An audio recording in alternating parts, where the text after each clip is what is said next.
قاہرہ سے اسپان جانے والی گاڑی میں سوار اس عمر رسیدہ شخص کی عمر کم سے کم 60 تو ہوگی، اور اوپر سے اس کی واضح قطع اور لباس ہر زاویے سے دیہاتی مگر جہاں دیدہ اور سمجھدار بندہ لگتا تھا۔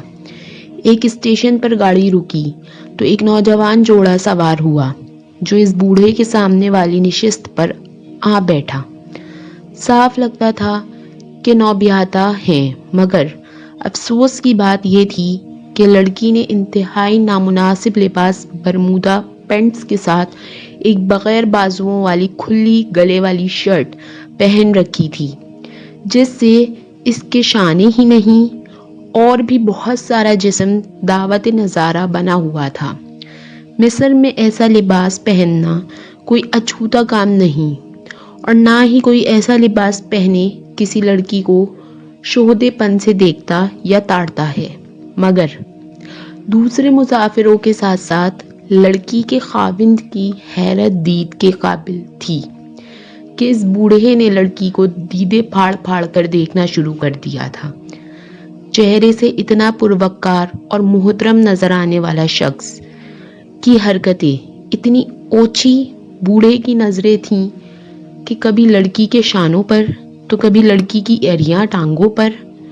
اوپر سے مستزاد یہ کہ بوڑھے نے اب تو باقاعدہ اپنی تھوڑی کے نیچے اپنی ہتھیلیاں ٹیک کر گویا منظر سے تسلی کے ساتھ لطف اندوز ہونا شروع کر دیا تھا۔ بوڑھے کی ان حرکات سے جہاں لڑکی بے چین پہلو پر پہلو بدل رہی تھی، وہیں لڑکا بھی غصے سے تلملا رہا تھا۔ بالآخر اس نے پھٹتے ہوئے کہا، بڑے میاں کچھ تو حیا کرو، شرم آنی چاہیے تمہیں۔ اپنی عمر دیکھو اور اپنی حرکتیں دیکھو، اپنا منہ دوسری طرف کرو اور میری بیوی کو سکون سے بیٹھنے دو۔ بوڑھے دیہاتی نے لڑکے کی بات تحمل سے سنی اور متانت سے جواب دیا، لڑکے، میں نہ تو جواباً تجھے یہ کہنا چاہتا ہوں کہ تو خود کچھ شرم و حیا کر، نہ ہی تجھے یہ کہوں گا کہ تجھے اپنی بیوی کو ایسا لباس پہناتے ہوئے شرم آنی چاہیے۔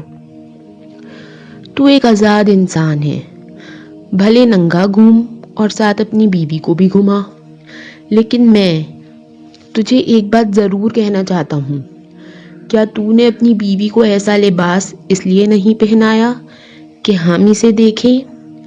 اگر تیرا منشا ایسا تھا تو پھر کاہے کا غصہ اور کس بات کی تلملاہٹ؟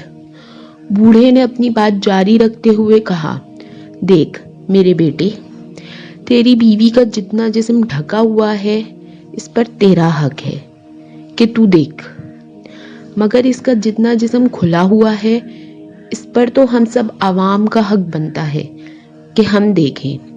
اور اگر تجھے میرا اتنا قریب ہو کر تیری بیوی کو دیکھنا برا لگا ہے تو میرا نہیں، میری نظر کا قصور ہے جو کمزور ہے اور مجھے دیکھنے کے لیے نزدیک ہونا پڑتا ہے۔ بوڑھے کی باتیں نہیں، اچھا درس تھا، مگر ذرا ہٹ کر۔ لوگوں نے جان لیا تھا کہ بوڑھا اپنا پیغام اس جوڑے تک پہنچا چکا ہے۔ لڑکی کا چہرہ اگر شرم سے سرخ ہو رہا تھا تو لڑکا منہ چھپائے چلتی گاڑی سے اترنے پر آمادہ، اور ہوا بھی ایسے ہی۔ اگلے اسٹیشن پر لڑکے نے جب گاڑی سے اترنے کے لیے باہر کی طرف لپکنا چاہا تو بوڑھے نے پیچھے سے آواز دیتے ہوئے کہا، بیٹے، ہمارے دیہات میں درخت پتوں سے ڈھکے رہیں تو ٹھیک، ورنہ اگر کسی درخت سے پتے گر یا جھڑ جائیں تو ہم اسے کلہاڑی سے کاٹ کر تنور میں ڈال دیا کرتے ہیں۔